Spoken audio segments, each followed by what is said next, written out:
Hello and welcome everyone. मैं हूं राहुल शर्मा और आप देख रहे हैं हमारा यूट्यूब चैनल कपिल ऑनलाइन, जिसमें हम आपको नॉलेज के साथ साथ विश्वास भी देते हैं।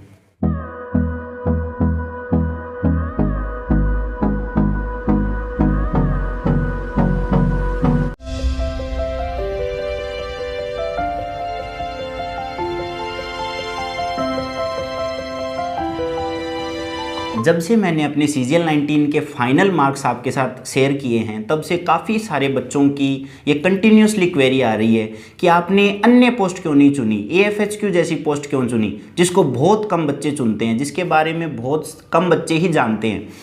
तो आपने इनकम टैक्स ऑफिसर है, IB है, excise, PO, examiner, ED, DA, फिर मीटी, इलेक्ट्रॉनिक्स टेक्नोलॉजी वाली पोस्ट, ये सारी पोस्ट क्यों नहीं चुनी? काफ़ी सारी पोस्ट आप चुन सकते थे आराम से और आपके डिज़ायर्ड लोकेशन पे वो पोस्ट आपको मिल सकती थी, फिर भी आपने वो पोस्ट क्यों नहीं चुनी?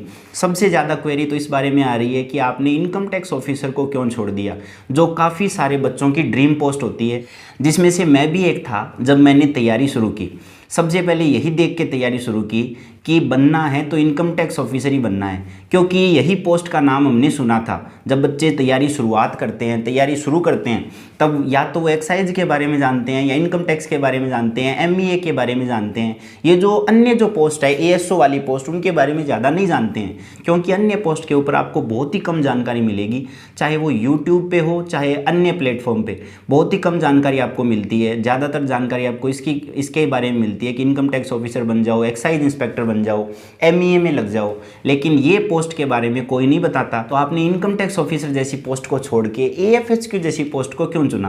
तो इसके बारे में आज मैं आपको विस्तार से, अच्छे से, डिटेल में बताऊंगा कि मैंने इनकम टैक्स ऑफिसर को क्यों नहीं चुना और AFHQ की पोस्ट को क्यों चुना। वीडियो स्टार्ट करने से पहले अगर आपको हमारा चैनल पसंद आता है, हमारे वीडियोज़ पसंद आती है और आप ये चाहते हो कि आपकी पूरी जर्नी में हम आपके साथ रहें, तो आप हमारे चैनल को सब्सक्राइब कर सकते हैं। और अगर हमारे वीडियोज़ आपको पसंद नहीं आते हैं तो उन पे डिसलाइक करके आप कमेंट सेक्शन में ये बता सकते हो कि आप किस प्रकार की वीडियो देखना चाहते हो, जिससे कि हम हमारा यूज़र इंटरफेस है वो और भी अच्छा कर सकें। चलिए देखते हैं। सबसे पहले साइड में आपको मेरा स्कोर कार्ड नज़र आ रहा होगा। देख लेते हैं हम सबसे पहले कि मेरे कितने नंबर थे और कट ऑफ सभी पोस्टों की कितनी थी और मैंने पोस्ट प्रेफरेंस किस प्रकार से भरी। सबसे पहले नंबर देख लेते हैं। Tier 1 में मेरे नंबर थे 177.35, 177.35।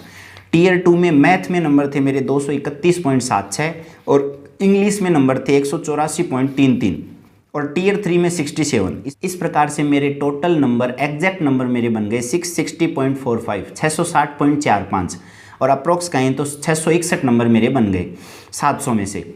इसके बाद में मैंने पोस्ट प्रेफरेंस किस प्रकार से भरी थी वो देख लेते हैं। इससे पहले आप ये देख लीजिए कि अलग अलग पोस्ट के पोस्ट कोड कौन से होते हैं, साइड में आपको दिख रहा होगा।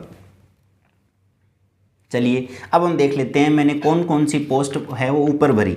सबसे पहले मैंने भरी थी CSS, सेंट्रल सेक्रेटेरिएट सर्विस, सचिवालय में असिस्टेंट सेक्शन ऑफिसर, जिसकी कट ऑफ है वो आधा नंबर, जितने मेरे नंबर थे उससे लगभग आधा नंबर ज़्यादा था। इसके बाद में AFHQ की जो कट ऑफ थी वो थी 659.04, जो कि मैंने सेकंड प्रेफरेंस भरी थी।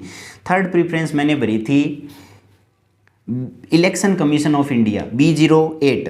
इसके बाद में B05 भरी मिनिस्ट्री ऑफ रेलवे में, फिर B12 भरी सेंट्रल विजिलेंस कमीशन में। इसके बाद में B23 भरी मैंने एक्साइज इंस्पेक्टर, फिर B10 भरी इलेक्ट्रॉनिक्स एंड कम्युनिटी, फिर B29 भरी डिविजनल अकाउंटेंट, फिर B06 MEA भरी और फिर B04 IB भरी। इस प्रकार से मैंने टॉप 10 प्रीफ्रेंस अपनी भरी और मुझे अपनी सेकंड प्रीफ्रेंस है वो मिल गई।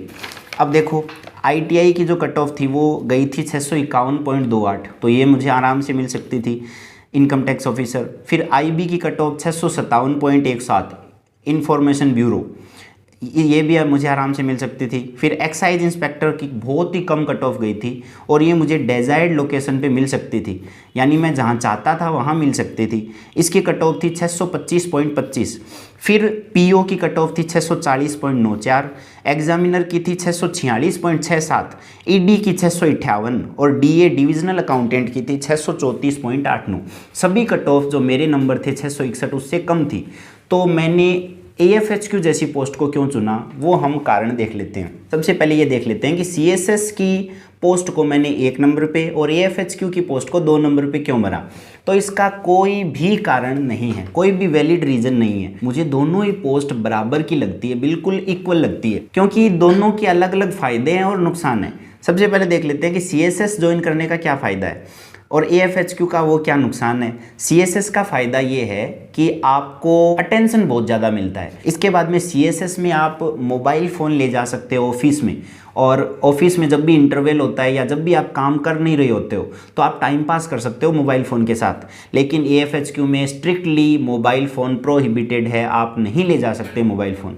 बस सेल फ़ोन ले जा सकते हो, बटनों वाला फ़ोन ले जा सकते हो, स्मार्टफोन नहीं ले जा सकते, क्योंकि ये आर्मी हेडक्वार्टर्स है और इसमें आप पिक्चर शेयर नहीं कर सकते, मोबाइल फ़ोन नहीं चला सकते, इसमें इंटरनेट आप बिल्कुल भी यूज़ नहीं कर सकते, केवल ऑफिस के काम के लिए इंटरनेट यूज़ कर सकते हो। तो ये AFHQ का हो गया नुकसान। अब AFHQ का फ़ायदा क्या है और CSS का क्या नुकसान है वो देखिए।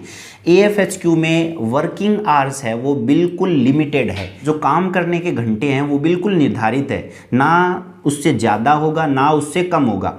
लेकिन CSS में क्या है कि आपको कभी कभी ज़्यादा काम भी करना पड़ सकता है, कभी कभी आपको 12 बजे तक भी रुकना पड़ सकता है जब पार्लियामेंट के सेशन चल रहे होते हैं या फिर सेशन है वो एंड हो रहा होता है, तब आपको बहुत ज़्यादा काम करना पड़ता है CSS में। हालांकि ये बहुत ही कम टाइम के लिए होता है, लेकिन फिर भी आपको अनस्टेबिलिटी का सामना करना पड़ता है। लेकिन AFHQ में ये बिल्कुल भी नहीं होता, पूरे साल भर आपको एक जैसा काम करना होता है।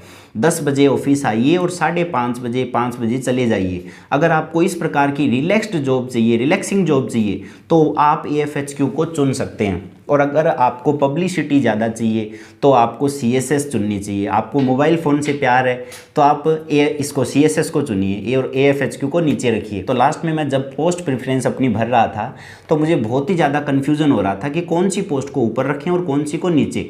तो एक पोस्ट को तो ऊपर रखना था तो मैंने CSS को ऊपर रख दिया और AFHQ को नीचे रख दिया। कई बार थॉट ये भी आ रहा था कि AFHQ को ऊपर रखना चाहिए, CSS को नीचे, लेकिन लास्ट में CSS को ऊपर रखा और AFHQ को मैंने नीचे रख दिया। बस यही कारण था CSS को 1 नंबर पे रखने का। अब जो सबसे ज़्यादा आप जानना चाहते थे, जिसके लिए आप कब से इंतज़ार कर रहे हो कि आपने इनकम टैक्स की पोस्ट को क्यों नहीं चुना, जो काफ़ी सारे बच्चों की ड्रीम पोस्ट होती है। देखिए, पीछे 1-1.5 साल से जब से CGL का रिजल्ट अटका हुआ था, कोर्ट केस लग गया था, उसके बाद में मैंने टीचिंग करना स्टार्ट किया अपने ही खुद के स्कूल में। मेरे पापा जी का एक खुद का स्कूल है, उसमें मैंने टीचिंग करना स्टार्ट किया और बच्चों के बीच में रहना मुझे इतना ज़्यादा पसंद आया कि मुझे टाइम का पता ही नहीं लग रहा था। और मुझे ये पता लगा इस टाइम के दौरान कि मेरा जो पैशन है, मेरी जो हॉबी है वो टीचिंग है। यानी टीचिंग को मैं एक काम के तौर पर नहीं ले रहा था, एक प्रोफेशन के तौर पर नहीं ले रहा था, इसको मैं एक पैशन के तौर पर ले रहा था। तब से मैंने सोच लिया था कि अगर मैं कोई भी काम करूँगा, आगे कोई भी प्रोफेशन चुनूँगा, तो इस प्रकार से चुनूँगा जिससे कि मुझे टीचिंग कराने के लिए भी इनफ टाइम मिल जाए। एक ऐसी पोस्ट चुनूँगा जिसमें परफेक्ट स्टेबिलिटी हो, जो एक ही जगह पर हो, जो नॉन ट्रांसफरेबल जॉब हो, जो एक ही जगह पर आप काम करके पूरी ज़िंदगी बिता दो और साथ ही आपको बहुत सारा टाइम मिल जाए आपके पैशन को फॉलो करने के लिए। तब मुझे 2 पोस्ट नज़र आई, एक तो ASO इन CSS और एक ASO इन AFHQ, और इनमें भी जो सबसे ज़्यादा स्टेबल जॉब है वो AFHQ की मुझे लगी। इसमें जो वर्क आवर्स है वो बिल्कुल लिमिटेड है, आप 10 बजे जाइए और 5:30 बजे ऑफिस से वापस आ जाइए। इसके बाद में आपको इनफ टाइम मिलता है जिसमें आप आराम से टीचिंग अपनी कर सकते हैं। इसीलिए मैंने यही थॉट के साथ इस YouTube चैनल को खोला है। इस पे पहला थॉट मेरा यही है कि अपने टीचिंग के पैशन को फॉलो करना, ज़्यादा से ज़्यादा बच्चों तक जुड़ना अपने टीचिंग के माध्यम से। इसी कारण से मैंने अपना YouTube चैनल बनाया जिससे कि मैं ज़्यादा से ज़्यादा बच्चों तक जुड़ सकूँ और अपने टीचिंग के पैशन को फॉलो कर सकूँ। यही मेरा फर्स्ट थॉट था इस YouTube चैनल को बनाने का। हालांकि सेकंड थॉट सभी के मन में होता ही होता है कि आप अर्निंग कर रहे हो कि नहीं कर रहे। जिस भी काम में आप टाइम डिवोट कर रहे हो उसमें आप चाहते हो कि आपको मैक्सिमम आउटपुट मिले और साथ में आपको कुछ ना कुछ अर्निंग भी हो उससे। हाँ, YouTube से मुझे अर्निंग हो रही है, लेकिन जो पहला थॉट मेरे दिमाग में है वो यही है कि ज़्यादा से ज़्यादा बच्चों तक मैं पहुँचना चाहता हूँ, उनकी हेल्प करना चाहता हूँ। एक ब्रदर के तौर पर, एक भाई के तौर पर, बड़े भाई के तौर पर मैं उनकी मदद करना चाहता हूँ। और YouTube से अर्निंग करना मेरा सेकंड थॉट है, जो सभी के दिल में होता है, दिमाग में होता है। अब मैं AFHQ की इतनी तारीफ़ कर रहा हूँ, इसका मतलब ये नहीं कि इनकम टैक्स ऑफिसर की पोस्ट है वो ख़राब है। ये सबसे अच्छी पोस्ट है उन लोगों के लिए जो कि केवल अपनी जॉब पर अटेंशन देना चाहते हैं, जो एक्स्ट्रा काम नहीं करना चाहते। उनके लिए इनकम टैक्स ऑफिसर की जो जॉब है वो सबसे अच्छी है।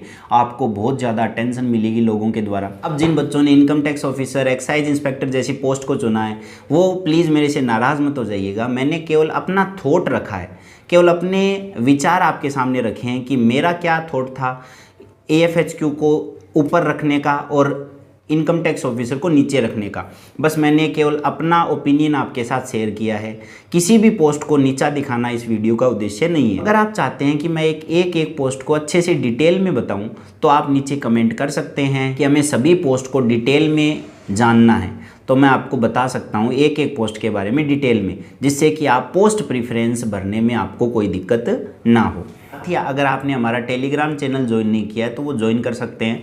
उसमें मैंने अपने बायोलॉजी और पॉलिटी के नोट्स अपलोड कर दिए हैं और साथ में और भी काफ़ी सारे नोट्स इसमें आने वाले हैं। मैथ्स, इंग्लिश और GK के सारे नोट्स आपको इसमें मिलेंगे, तो आप ये चैनल ज्वाइन कर सकते हो। चैनल ज्वाइन करने के लिए आपको टेलीग्राम के सर्च बार में लिखना होगा Kapil online classes. Telegram download करना होगा प्ले स्टोर से, उस पर अपनी ID बनानी होगी और सर्च बार में लिखना है कपिल ऑनलाइन क्लासेस। तो आपको हमारा चैनल का लोगो दिख जाएगा, उसको आपको क्लिक करना है। लगभग 350-400 के लगभग आपको वहाँ पर बच्चे मिलेंगे, उनके साथ जुड़ जाना है। चलिए, इस वीडियो में इतना ही था। आगे और भी काफ़ी सारी इंटरेस्टिंग वीडियोज़ आने वाली हैं।